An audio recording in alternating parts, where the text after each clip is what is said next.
উচ্চ মাধ্যমিক পরীক্ষার্থী বন্ধুদের জন্য আজকেই প্রকাশিত হলো বিষয়ভিত্তিক প্রশ্ন বিচিত্রা এবং নমুনা প্রশ্নপত্র 2026।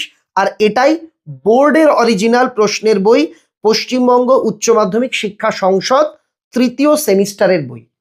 আজ থেকে আমি এই বইয়ের সমাধান তোমাদের জন্য নিয়ে হাজির হলাম। তোমরা অনেকেই বলেছো, স্যার এই বই হাতে পাওয়া মাত্রই আমাদের এটা প্র্যাকটিস করানো শুরু করবেন।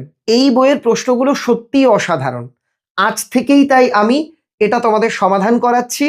আজ আমাদের পর্ব 1, আদরিণী গল্পের যত প্রশ্ন এই বইতে রয়েছে সব আমি একে একে তোমাদের সমাধান করিয়ে দেব। যেগুলো বিতর্কিত উত্তর বা যেই উত্তর নিয়ে তোমাদের মধ্যে কনফিউশন হতে পারে সেটা আলাদাভাবে ব্যাখ্যা করে দেব। সবাইকে আমি অনুরোধ করব, এই আকর্ষণীয় ভিডিওটা তোমাদের বিভিন্ন সোশ্যাল মিডিয়া প্ল্যাটফর্মে এক্ষুনি শেয়ার করে দাও। যারা এই বইয়ের সমাধানের জন্য অপেক্ষা করেছিলে তারা অবশ্যই লাইক করো, আর তোমার মূল্যবান মতামত আমাকে কমেন্টে লিখে জানাতে ভুলো না। বন্ধুরা, তোমরা দেখতে পাচ্ছ বোর্ডের তরফ থেকে অর্থাৎ উচ্চ মাধ্যমিক শিক্ষা সংসদের তরফ থেকে প্রকাশ করা বিষয়ভিত্তিক প্রশ্ন বিচিত্রা নমুনা প্রশ্নপত্রের বই। এবারের বইয়ে আমরা পাবো অধ্যায় ভিত্তিক প্রশ্ন। এই যে প্রথমেই ধরো আদরিণী গল্প থেকে প্রশ্ন, আমরা এটা সমাধানে আসব। এবং শুরুতেই বলে রাখি, একাধিক প্রশ্নে কিন্তু বিতর্ক আছে, তার সঠিক উত্তরও আমি তোমাদের বলে দেব। এক দাগের প্রশ্ন, আদরিণী গল্পটি কোন পত্রিকায় প্রকাশিত হয়েছিল? আমার বিশ্বাস তোমরা প্রত্যেকেই এই উত্তরটা পারবে। সঠিক উত্তর হলো সাহিত্য পত্রিকাতে। দ্বিতীয় প্রশ্ন, আদরিণী গল্পের নামকরণটি এটা কি ঘটনা প্রধান, চরিত্র প্রধান, স্থান প্রধান নাকি ব্যঞ্জনা প্রধান? এখানে কিন্তু এটা চরিত্র প্রধান, কারণ আদরিণী একটা চরিত্রের নাম, একটা ক্যারেক্টারের নাম, একটা হাতির নাম। জয়রাম মুখোপাধ্যায়ের পেশা কি ছিল? নায়েব, গোমস্তা, কবিরাজ, মোক্তার। সবাই তোমরা এটা জানো, উত্তর মোক্তার। কুঞ্জবিহারী বাবুর পেশা কি ছিল? নগেন ডাক্তার, কুঞ্জবিহারী জুনিয়র উকিল। মনে আছে তোমাদের? এখানে জুনিয়র কথাটা নেই, উকিল আছে, তাহলে উকিলই হবে। মেজবাবুর মেয়ের বিয়েতে বাইজি এসেছিল কোথা থেকে? এটাও একটা খুব গুরুত্বপূর্ণ প্রশ্ন। কলকাতা থেকে খেমটা, তাহলে বেনারস থেকে বাই বা বাইজি? বেনারস থেকে। জয়রাম মুখোপাধ্যায় কোন দিন ঘটা করে আহ্নিক করতেন? আহ্নিক পুজো কোন দিন করতেন? রোববার দিন করতেন, কারণ ওদিন তার আর কি আদালত কোর্টে যাওয়া লাগতো না, ছুটির দিন। জয়রাম মুখোপাধ্যায়ের বয়স, এই প্রশ্নটা কিন্তু যথেষ্ট বিতর্কিত, কারণ গোটা গল্পে একাধিক জায়গায় জয়রাম মুখোপাধ্যায়ের একাধিক বয়স দেওয়া। আমরা সম্রাট এক্সক্লুসিভ বইয়ে সেটা তোমাদের দেখিয়েও দিয়েছি, কিন্তু এটা কোন জায়গা থেকে নেওয়া আমি তোমাদের সেটা একটুখানি দেখিয়ে দিচ্ছি। আমরা তোমাদের বাংলা পাঠ্য বইয়ের 4 নম্বর পৃষ্ঠার এই জায়গাতে দেখো, শ্রীযুক্ত জয়রাম মুখোপাধ্যায়ের বয়স এখন 50 পার হইয়াছে। তার মানে এখানে যদি এখানে আছে 50 অতিক্রান্ত, অতিক্রান্ত মানে পার হয়েছে, এইটা হবে সঠিক উত্তর। জয়রাম মুখোপাধ্যায় বাসা ভাড়া নিয়েছিলেন মাসিক কতয়? 13 শিকাতে। জয়রাম মুখোপাধ্যায়ের মেজাজ ছিল একদম রুক্ষ। যৌবনকালে জয়রাম মুখোপাধ্যায় ছিলেন, সবাই জানো, এটা হচ্ছে বদরাগী। আরে আমি কিন্তু অনেক প্রশ্নের উত্তর বলছি, এবার তোমরা বলবে। আদালত অবমাননার জন্য মুখোপাধ্যায়ের জরিমানা কত হয়েছিল? 5 টাকা। লাস্ট কোশ্চেন, 5 টাকা জরিমানার হুকুম রদ করবার জন্য জয়রাম মুখোপাধ্যায় কত টাকা খরচ করেছিলেন? আচ্ছা, তোমরা সম্রাট এক্সক্লুসিভ সাজেশন বইয়ের ম্যাজিক দেখতে পাচ্ছ? আমাদের সাজেশন বইয়ে যা যা প্রশ্ন ছিল হুবহু তারই প্রতিফলন কিন্তু তোমরা বোর্ডের মডেল কোশ্চেনেও দেখতে পাচ্ছ। উত্তরটা আমি বলবো না, উত্তরটা আমাকে অবশ্যই তোমরা কমেন্টে লিখে জানিও। এবারের প্রশ্ন, জয়রাম মুখোপাধ্যায় অকাতরে কি দান করতেন? এখানে তোমাদের কনফিউশন হবে অন্ন নাকি অর্থ, এখানে কিন্তু অন্ন হবে। জয়রাম মুখোপাধ্যায়ের বাড়িতে তাসপাশার আসর কবে বসতো? রোববার দিন। 15 দাগের প্রশ্নটা খুব গুরুত্বপূর্ণ, সব মাটি দেখবে, এটা আমি তোমাদের টেস্টেও দিয়েছিলাম এবং বলেওছিলাম এই প্রশ্নটা পড়তে। উত্তর হচ্ছে নগেন্দ্রবাবু এই কথাটা বলেছিল। কি বলেছিল মনে আছে? তাই তো, সব মাটি। আমি বই থেকে একটু দেখিয়ে দিই যাতে তোমরা পড়ার সময়ও লাইনটা দাগিয়ে নিতে পারো। 5 নাম্বার পৃষ্ঠায় এই যে লাইন ছিল।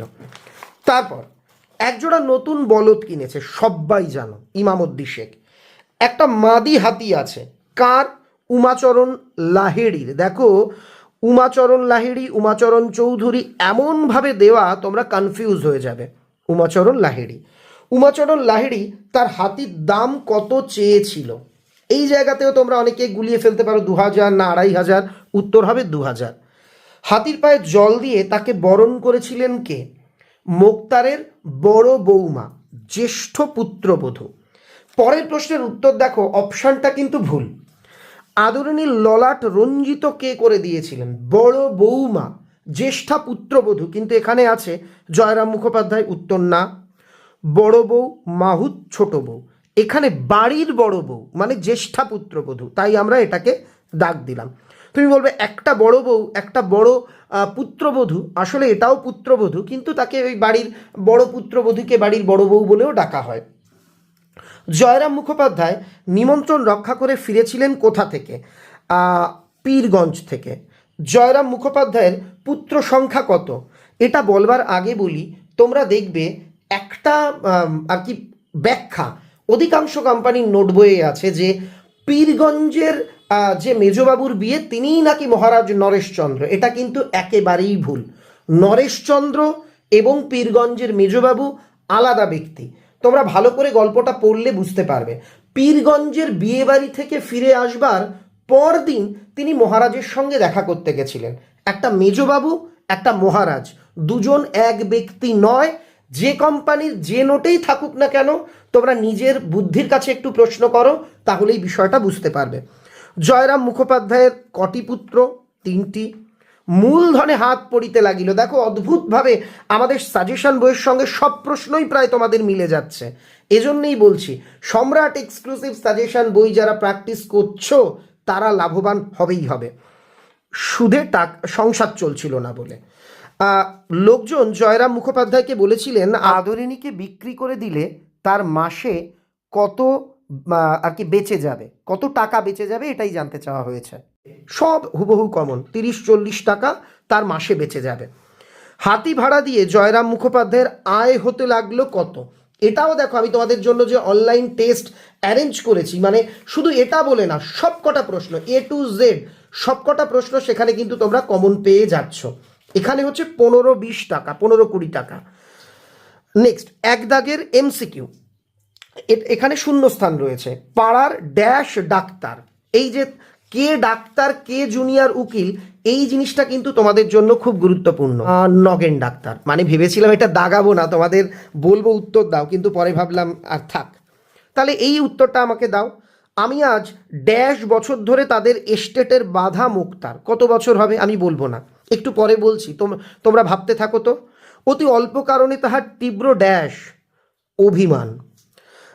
সন্ধে নাগাদ ড্যাশ এসে যাবে, এখন হাতি এসে যাবে।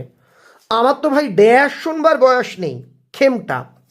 সম্মুখ ভাগে ড্যাশ আছে, মাথার আর কি কি সম্মুখ ভাগে পাকা চুল, তিল না টাক আছে। ইহার ড্যাশ যশোর জেলায় আদিবাস। আমার স্ত্রীর যতটুকু ড্যাশ আছে হুজুরের তাও নেই দেখছি। কি নেই হুজুরের? আইন জ্ঞান। জয়রাম মুখোপাধ্যায় বৈঠকখানায় ড্যাশ হাত থেকে নিয়ে মানে ড্যাশের হাত থেকে হুকো নিয়ে 2-4 টান দিয়েছিলেন। দেখো, সম্রাট এক্সক্লুসিভের টেস্টেও কিন্তু আমি প্রশ্নটা দিয়েছিলাম। ব্রাহ্মণের। বীরপুরের উমাচরণ লাহিড়ির একটি ড্যাশ হাতি, মাদি হাতি, মেয়ে হাতি আর কি। উমাচরণ লাহিড়ির কর্মচারী 2000 টাকা নেওয়ার সময় স্ট্যাম্প কাগজে ড্যাশ রসিদ, চুক্তিপত্র কিন্তু নয়, রসিদ লিখে দিয়েছিলেন। কম্পিত হস্তে তাহার ড্যাশ সেই জল একটু ঢালিয়া দিলেন। ওই যে বাড়ির বড় বউ পদচতুষ্টয়, 4 পায়ে হাতি। উল্লিখিত ঘটনার পর সুদীর্ঘ ড্যাশ বছর ও বৎসর অতীত হইয়াছে। এটাও তোমাদের দেখিয়ে দিই, 4র্থ পরিচ্ছেদের শুরুতেই আছে এই লাইনটা, 5 বছর। তাহলে আমাদের উত্তর হবে এই ঘটনার পর 5টি বছর।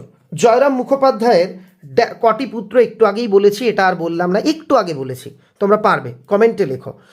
এই কথাগুলো শুনিয়া মুখোপাধ্যায়ের সেই ড্যাশ চক্ষু, ডাগর চক্ষু। কোন কথা মনে আছে? বিচারক যখন তার মানে জজ সাহেব তার খুব প্রশংসা করেছিল সেই কথা। ইহার পর আর তিনি কোথায় যান নাই? কাছারি, এজলাস, কোর্ট, আদালত। এটা কিন্তু খুব কনফিউজ করবে তোমাদের। এখানে উত্তর হবে কাছারি যান নাই। এটা ভালো করে মনে রাখবে। ড্যাশ হাতিটিকে বিক্রয় করে ফেলুন। এখানে বন্ধুরা তাকে কি বলতো? যে ড্যাশ মানে মুখুজ্জে মশাই, জয়রামবাবু, মহারাজ, মোক্তার মশাই, কি হবে উত্তর? এটাও আমি তোমাদের একটুখানি দেখিয়ে দিই। দেখো, মুখুজ্জে মশাই হাতিটিকে বিক্রি করে ফেলুন, 10 নম্বর পৃষ্ঠাতে এটা ছিল, এই যে লাইন। তাহলে এখানে উত্তর হবে মুখুজ্জে মশাই। এবার আমরা চলে আসব পরের পৃষ্ঠাতে, পেজ নাম্বার 18। সেখানে বিস্তর গরু, বাছুর, ঘোড়া, হাতি আর উট বিক্রয়ার্থে আসে মেলাতে আর কি। মেলায় আদরিণীকে নিয়ে যাওয়ার সময় মাহুতের সঙ্গী হয়েছিলেন মুখোপাধ্যায়ের মধ্যম পুত্র। পূর্বদিন 2 টাকায় ড্যাশ আনিয়া, দেখো সব সম্রাট এক্সক্লুসিভে ছিল এবং আমিও তোমাদের পড়িয়েছি, রসগোল্লা। কেমন লাগছে আজকের এটা সলভ করতে? কারণ দেখো এটা বোর্ডের প্রশ্ন। আমি তোমাদের কি বলেছিলাম? বাজার চলতি প্রশ্নের বই আর বাজার চলতি নকল টেস্ট পেপার নাম দিয়ে একই প্রশ্ন হাজারখানা সেটে দেওয়া, ওর বিভ্রান্তিকর উদ্ভট প্রশ্নগুলো সলভ করে কোনো লাভ নেই। ওগুলো সলভ করলে বরঞ্চ বাংলার ক্ষেত্রে তোমাদের ক্ষতিই হবে। তোমরা দেখেছো উদ্ভট অবান্তর সিলেবাস বহির্ভূত প্রশ্নে ওই বইগুলো ভরা। পরের প্রশ্ন, স্নানান্তে আহারে বসিলেন বটে, কিন্তু পাতের ড্যাশ অধিকাংশই অভুক্ত পড়িয়া রহিল। এই প্রশ্নের উত্তর তোমরা বইয়ে কোথাও পাবে না। এটার উত্তর কোথায় আছে আমি শেষে বলছি, একদম দেখিয়ে দেব। কল্যাণীর আশীর্বাদের দিন স্থির হয়েছিল বৈশাখে। কথায় বলে ব্রহ্মবাক্য, বেদবাক্য আর ড্যাশ সপ্তাহব্যাপী আর এক মেলা হয়। কোথায়? রসুলগঞ্জে। বাড়ি থেকে ড্যাশ ক্রোশ দূরে এসে আদরিণী অত্যন্ত পীড়িত হয়ে পড়িল। 7 ক্রোশ দূরে এসে পীড়িত আদরিণী রাস্তার পাশে একটা ড্যাশ শুয়ে পড়ল। আমবাগানে আদরিণীর সেই বিশাল ড্যাশ বিশাল নবজলোদ্বর্ণ বিশাল দেহখানি অম্রবনের ভিতর পতিত হইয়াছে। এখানে নবজলোৎ কথার অর্থ কি? নতুন মেঘের রং।